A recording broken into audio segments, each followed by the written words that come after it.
When did you realize some truths are better left untold is actually true?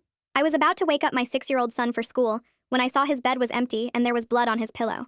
My heart dropped and I called for my husband. Owen! Where is our son? He looked around the room with an empty, sad expression. He's not here, honey, remember? He looked at me staring at the pillowcase. The blood is from over a year ago, remember? I shook my head and asked if our son wasn't here because he went to school early. He just responded with sure before walking out. When I went to check Sam's room later that morning, Owen was sitting on the floor crying. We agreed not to go in here anymore, he said. What agreement? Owen, where is Sam? He stood up slowly. You really don't remember, do you? Before I could answer, he left the room and I heard him lock it from the outside. That afternoon, I caught him on the phone in the garage, whispering, She's planning his birthday again. Yes, doctor, just like last year. Before hanging up the second he saw me. My sister texted me 20 minutes later saying, Please take your grief medication today. We're worried. Which made no sense because I've never been on medication in my life.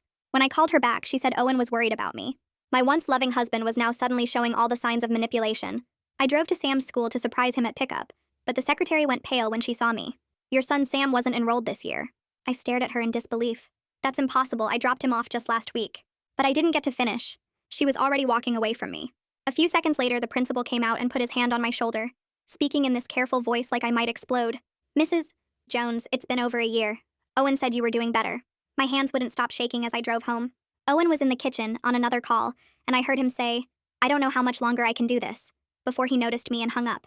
I tore through the house looking for any sign of Sam, and that's when I found his clothes boxed up in the garage. All of them. Every tiny shirt and pair of dinosaur socks packed away like they were headed for Goodwill. I had to, Owen said from behind me, and his voice was so cold I didn't recognize it. I found pill bottles in the bathroom cabinet with my name on them. Medications I'd never heard of with yesterday's date. My car keys were gone from the hook by the door. For your safety, Owen said when I confronted him. I ignored him and searched every room, every closet, under every bed. And Owen just followed me around the house saying, You need to forget about him over and over like some kind of mantra. What did you do with our son?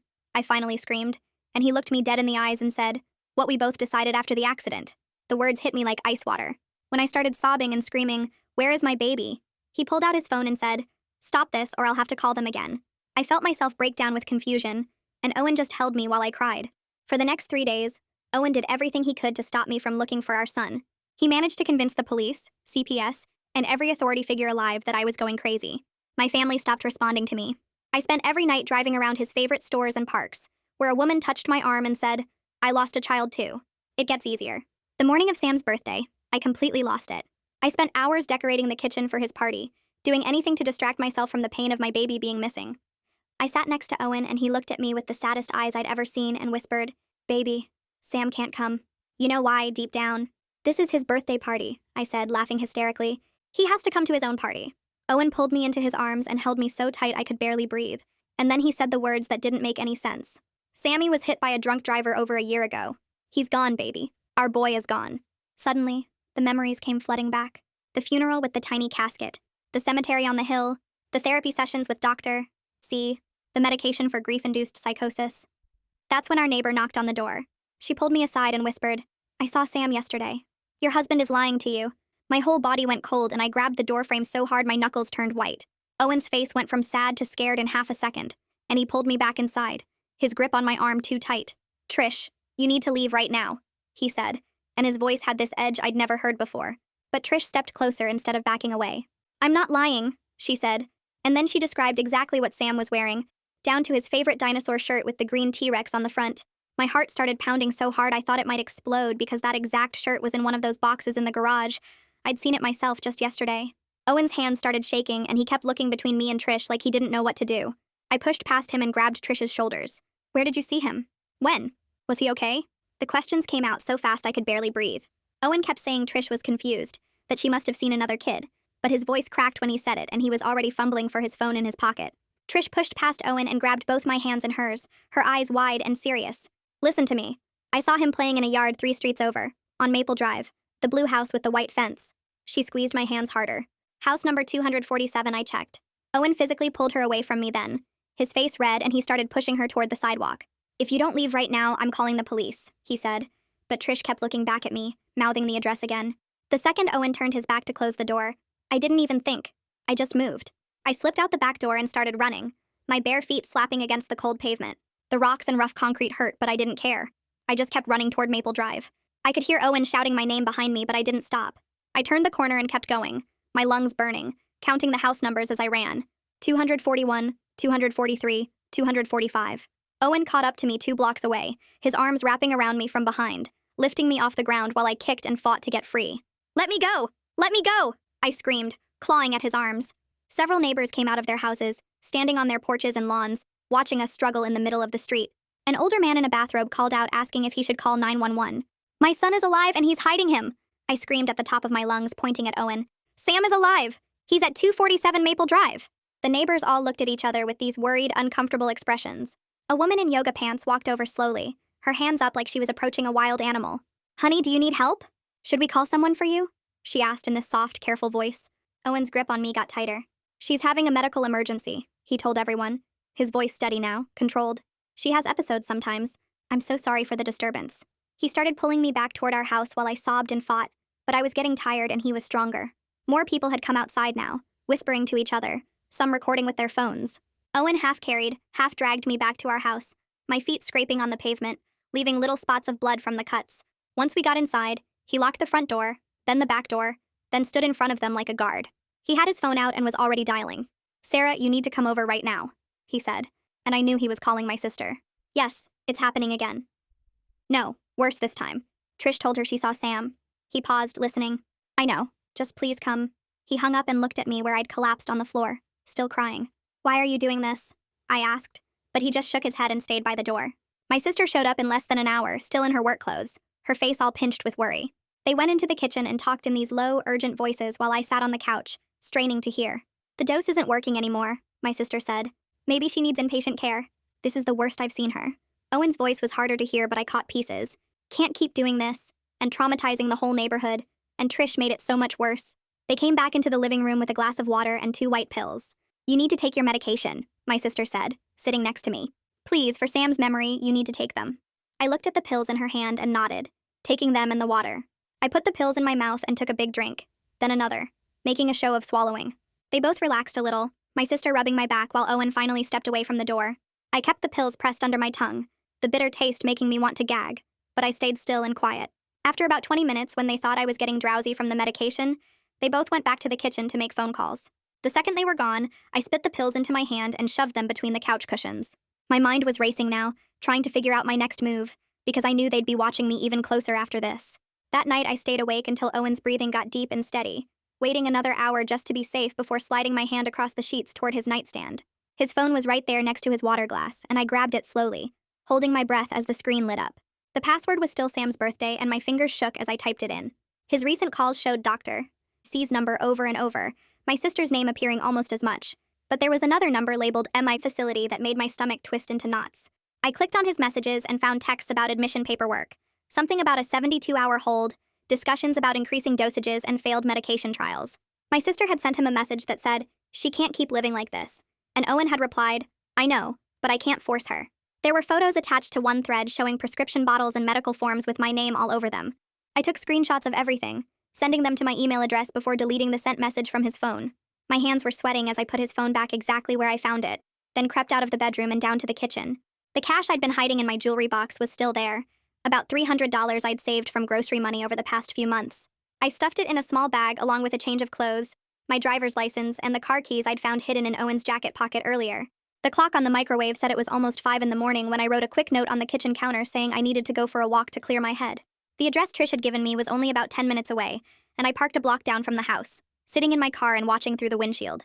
The house looked normal enough with a blue door and kids' toys scattered on the front lawn. After an hour of waiting, the front door opened and a woman came out holding hands with a young boy who had brown hair just like Sam's. My chest got tight as I watched them walk down the sidewalk and I started my car, following them slowly as they turned the corner toward the neighborhood park. They walked for 5 blocks and I kept my distance, parking across the street from the park entrance.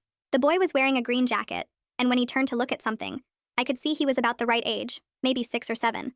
The woman pushed him on the swings and I got out of my car, walking closer along the fence line to get a better look. When the boy jumped off the swing and ran toward the slides, I finally saw his face clearly, and everything inside me crashed down. It wasn't Sam at all, just some other kid with the same color hair who happened to be wearing a dinosaur shirt under his jacket. The woman noticed me standing there staring and pulled her son closer, her face getting worried as she looked at me. I must have looked crazy standing there in yesterday's clothes with my hair all messy and my eyes red from crying. She grabbed her son's hand and started walking quickly toward the parking lot, looking back over her shoulder at me like I might follow them. I got back in my car and just sat there for a while, trying to breathe normally again. The cemetery was only 15 minutes away up on the hill overlooking town, and I drove there without really deciding to, just following the roads I somehow knew. The parking lot was empty except for a groundskeeper's truck near the maintenance shed. I walked through the gates and started down the rows of headstones, reading names and dates as I went.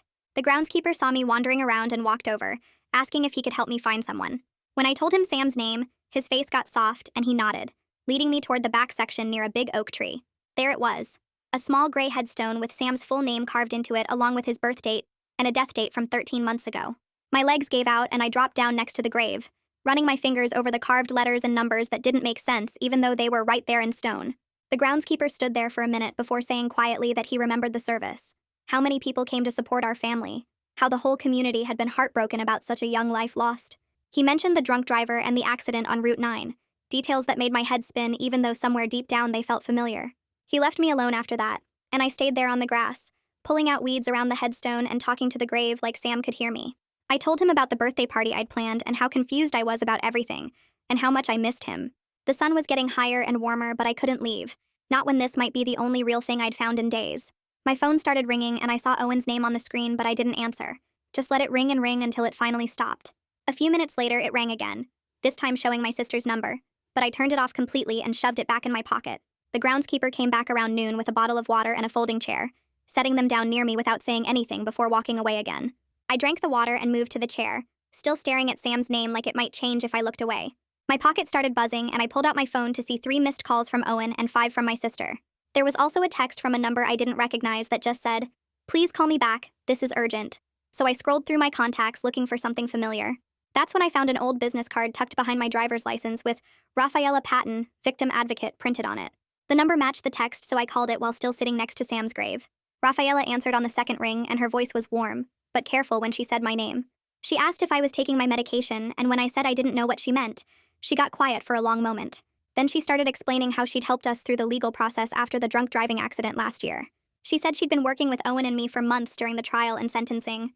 My hands were shaking so bad I could barely hold the phone as she talked about court dates and victim impact statements I didn't remember. She offered to email me the case file with all the documentation if it would help me remember. I gave her my email address, and within minutes my phone pinged with a huge attachment. The first document was a newspaper clipping with the headline, "Local boy killed by drunk driver on Route 9, and Sam's school picture right underneath. I read every single document 3 times, staring at my own signature on forms I had no memory of signing. The police report described the accident scene with so much detail that I had to run to the cemetery parking lot where I threw up next to my car. The photos showed the mangled remains of our old minivan and the intersection where it happened. There were witness statements from people who saw the drunk driver run the red light at 60 miles per hour. The death certificate had Sam's name and that date from 13 months ago that matched the headstone. I sat in my car for another hour just reading and rereading everything until the words started to blur together. Finally, I started driving home, but halfway there I saw the pharmacy and pulled into the parking lot. Inside, Oliver Hart was working behind the counter, and he smiled when he saw me, but it was that same careful smile everyone had been giving me lately. I asked him about my prescriptions, and he pulled up my records on his computer without even asking for my information. The screen showed monthly fills for 3 different medications going back over a year, all for grief and psychosis and something called dissociative disorder. Oliver turned the monitor so I could see better and pointed to each prescription date. He mentioned that Owen usually picked them up for me, but sometimes I came in myself looking confused and asking questions about pills I didn't remember taking. He asked if I wanted to set up automatic reminders on my phone to help me remember to take them. His voice had that same worried tone as everyone else, and he kept glancing at the door like he expected someone to come get me. I thanked him and left without the medications, driving the rest of the way home with my mind racing through everything I'd just learned. When I pulled into our driveway, Owen's car was there along with my sister's and another car I didn't recognize. I walked through the front door to find Owen and my sister waiting in the living room with 2 people I'd never seen before. They stood up when I came in and introduced themselves as crisis counselors from the mental health facility. The woman had a soft voice, and the man kept his hands visible and moved slowly like I was some kind of wild animal. Owen's eyes were red and puffy, and my sister reached for my hand, but I pulled away. They explained they were here to take me for an evaluation, and that it was for my own safety and well-being. The woman counselor said they'd been called because of concerns about my mental state, and that this was a voluntary admission, but they really hoped I would come willingly. I looked at Owen, and he started crying harder than I'd ever seen him cry before. He said he couldn't watch me go through this again, and that last year's breakdown had nearly killed us both. He kept saying he loved me, but he didn't know what else to do. I didn't fight them because what was the point when everyone thought I was crazy anyway? The counselors let me pack a small bag with some clothes and toiletries while my sister followed me around the house, making sure I didn't do anything dangerous. Owen hugged me at the door and whispered that he'd visit as soon as they let him.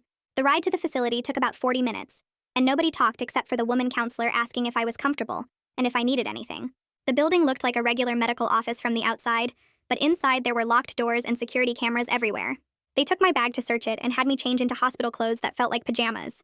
Dr. Julian Gould came to see me after they finished the intake paperwork and blood tests. He was an older man with gray hair and kind eyes who spoke slowly and clearly. He had a thick folder with my name on it that he opened on his desk. He started reviewing my history of grief-induced psychosis and dissociative episodes from the past year. He explained that trauma like losing a child can make the brain create false realities to protect us from unbearable pain. He said I'd been his patient before, though I didn't remember him at all. He showed me discharge papers from a previous hospitalization 6 months ago, with my signature at the bottom. For the next 3 days, I worked with Dr. Julian every morning and afternoon trying to piece together the real timeline of the past year. He brought in journal entries I'd apparently written during what he called lucid periods.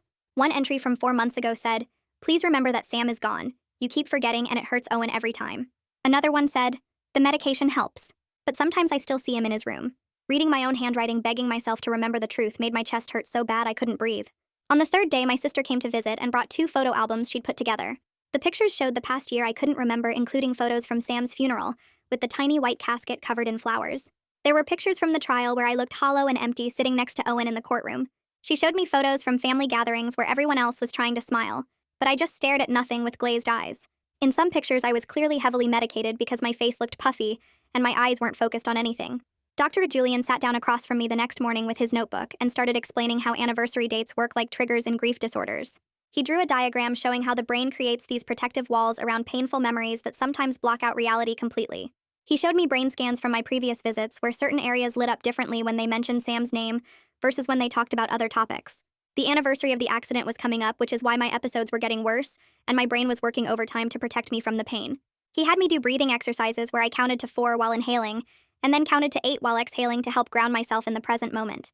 We practiced identifying 5 things I could see in the room, 4 things I could touch, 3 things I could hear, 2 things I could smell, and 1 thing I could taste. My hands shook as I went through each sense, but slowly the room came into sharper focus, and I stopped feeling like I was floating outside my body. Dr. Julian brought out a timeline he'd created from my medical records, and we went through it month by month starting from the accident. At first I couldn't remember any of it, but then small pieces started coming back like broken glass fitting together. I remembered sitting in a support group circle with other parents who'd lost children, and how their faces looked empty like mine probably did. The woman next to me had lost her daughter to cancer, and she held my hand while I tried to speak but couldn't get any words out. I remembered trying different medications that made me feel like I was underwater, and how Owen would count my pills every morning to make sure I was taking them. There was a time I'd been hospitalized before when I'd called 911 to report Sam missing from his bed, and the police found me searching the neighborhood in my nightgown. Owen came for our family session on day 5, and the moment he walked in, he started crying harder than I'd seen since the funeral. He sat in the chair next to mine but couldn't look at me as he told Dr. Julian about finding me in Sam's room talking to his empty chair like he was there.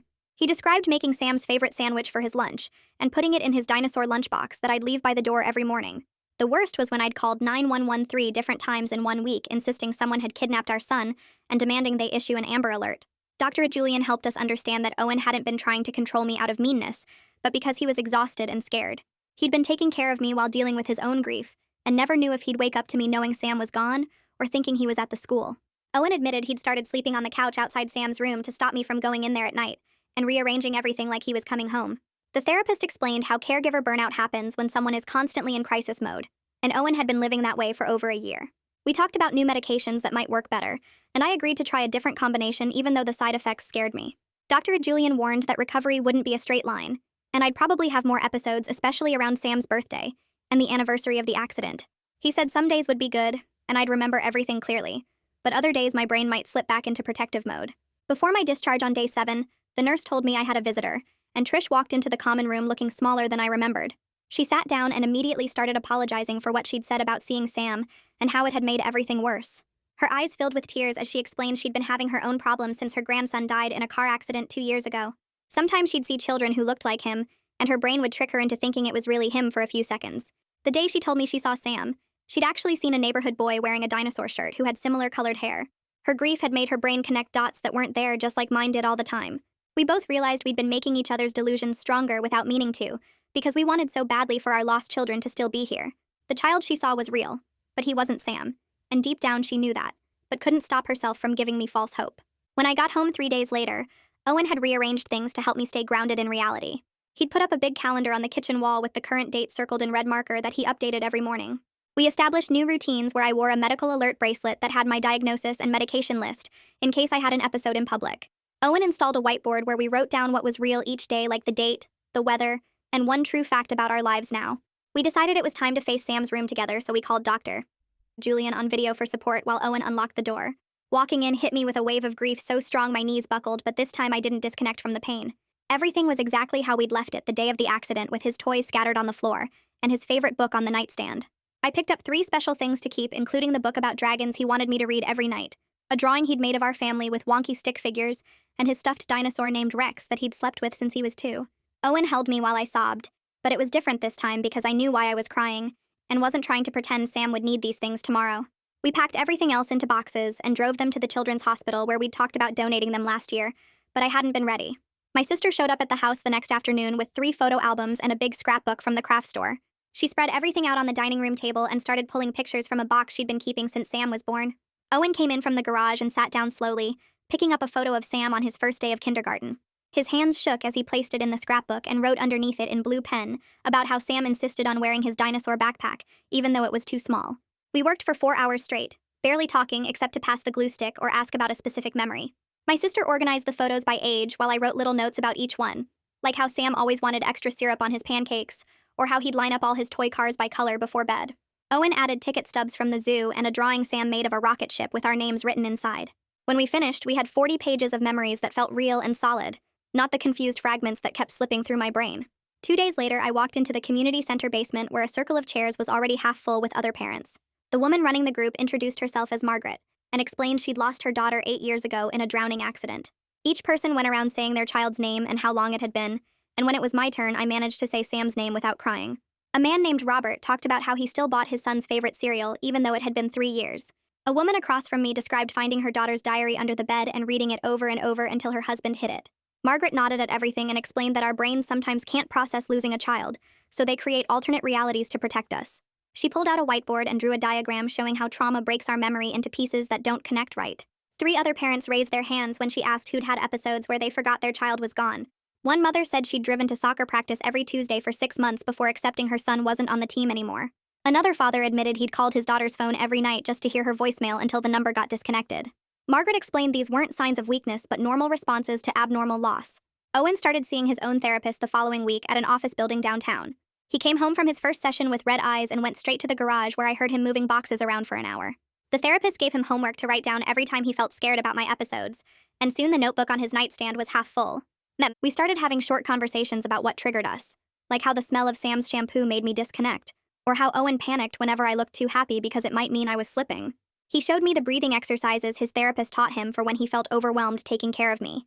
I started my own ritual of sitting at Sam's little desk in the corner of the living room each night after dinner. Dr. Julian had suggested writing letters to Sam as a way to stay connected without losing reality. The first letter took me 2 hours because I kept stopping to cry, but I told Sam about the weather and what I made for dinner and how his dad fixed the squeaky gate. Each letter got easier, and I filled a whole notebook in 2 weeks, always signing them, "Love Mom," and putting them in a box under the desk.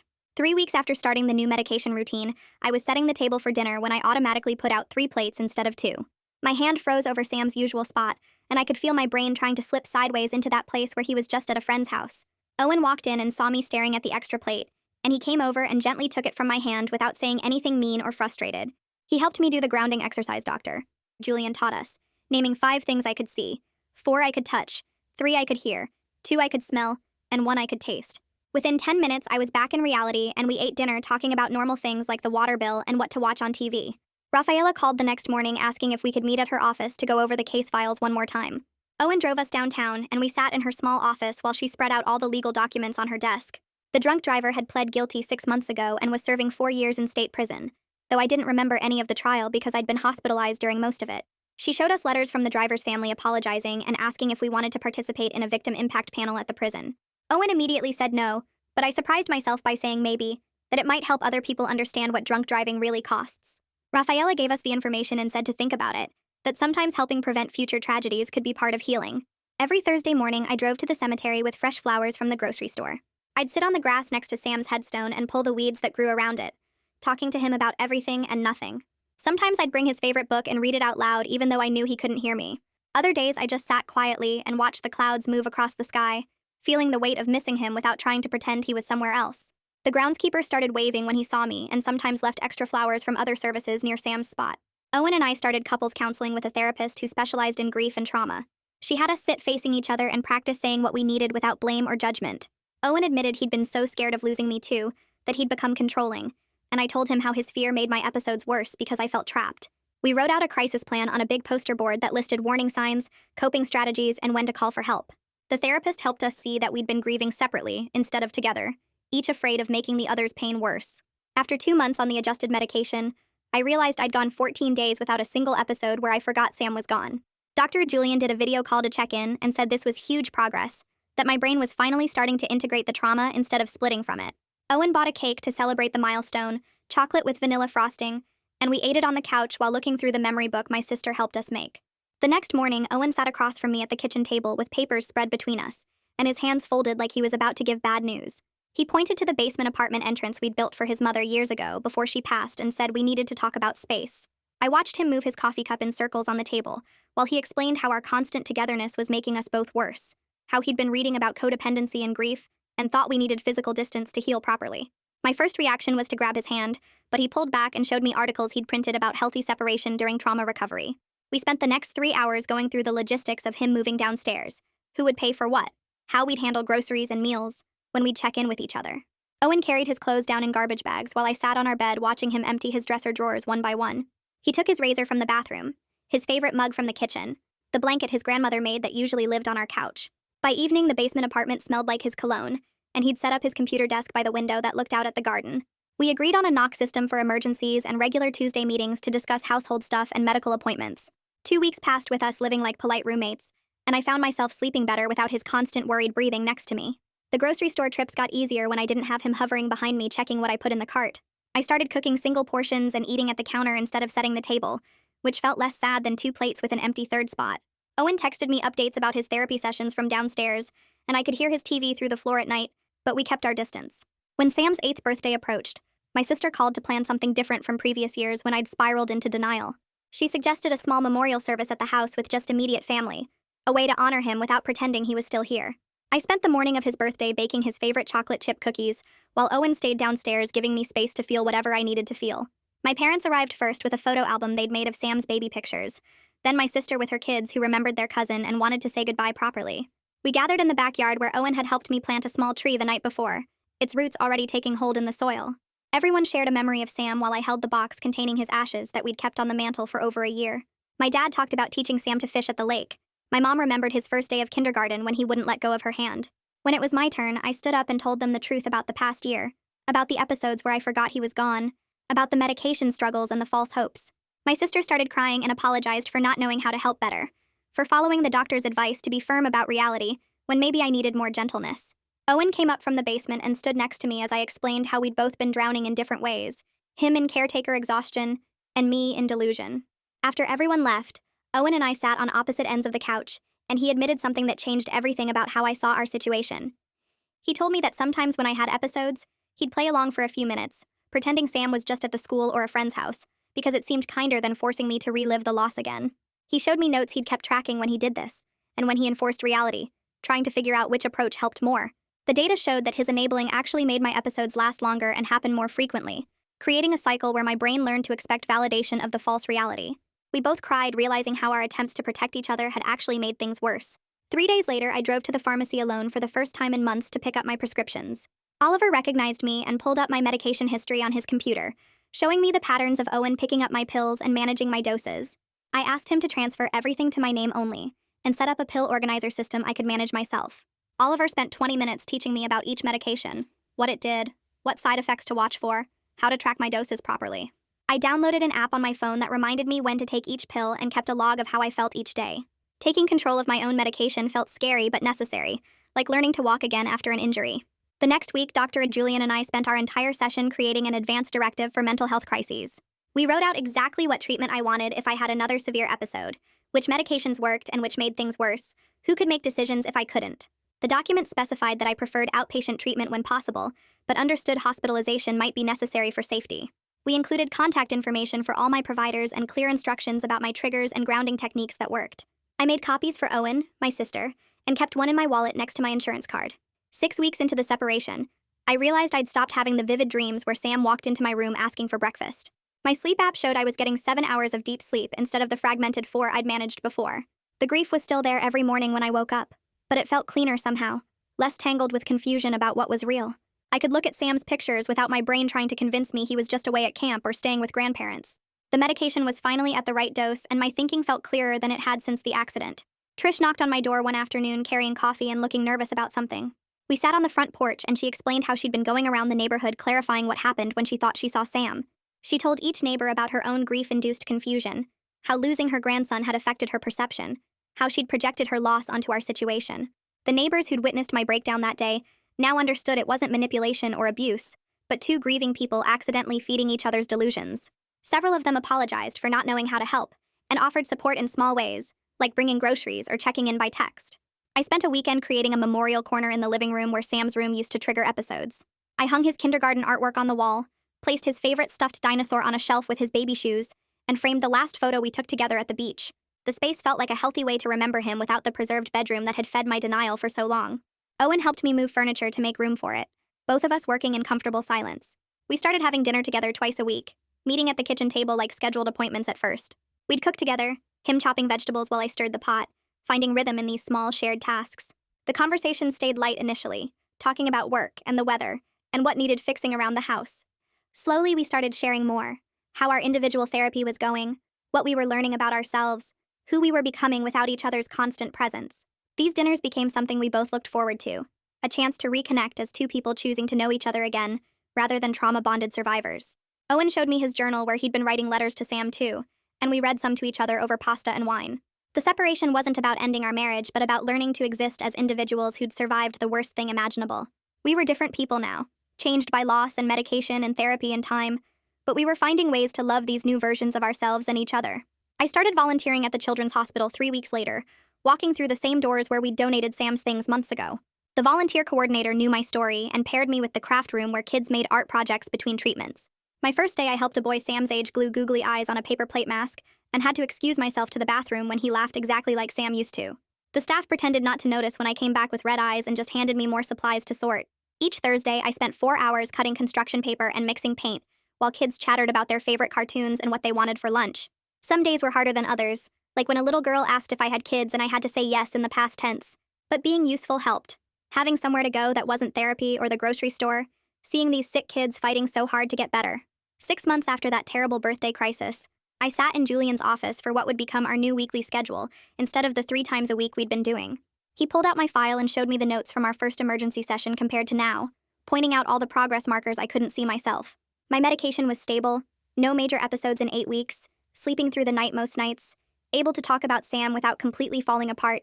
We'd keep meeting weekly for the foreseeable future, because grief psychosis doesn't just disappear, but I was learning to live with it, instead of drowning in it.